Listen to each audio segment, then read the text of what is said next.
Enuen nahi hau gertatzea. Ondarraren herriskak irabaziko du. Zer diozu, borroka hasi besterik ez da egin. Eta amaitu da. Uztazu, nabarmena da, ez du azalpenik behar. Baiko gaikarria.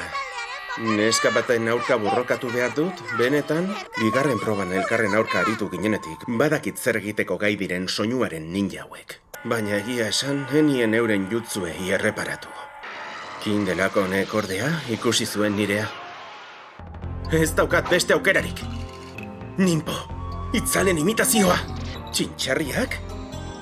Mesedez, trikimailu zahar hori?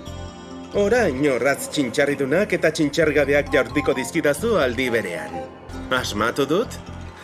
Bazorte hon. Azkar naiz eta orratz guztiak saiestuko ditut, soinua egiten dutenak eta isilak. Baina, soinu hori, ariak? Oh, ez! Eskerrak, besoa jartzea lortu dudan. Ea ba, orain nire txanda da.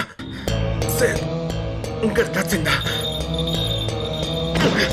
Oina altxua bazara, ez galdu denborarik kanporatu nazazu behingoz. Antza denez, itzalekin jolastea ez da hain ideia txarra.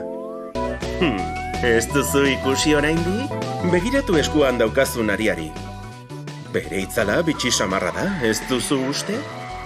Bingo, ariari segika nire itzala luzatu dut eta bukaeraraino iritsi naiz. Orain lotuta gaude. Baiko gaikarria, ikusi eta ikasi.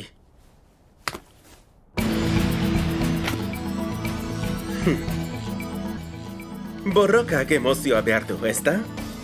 Jolas berria, ea norma kurtzen den aurrena!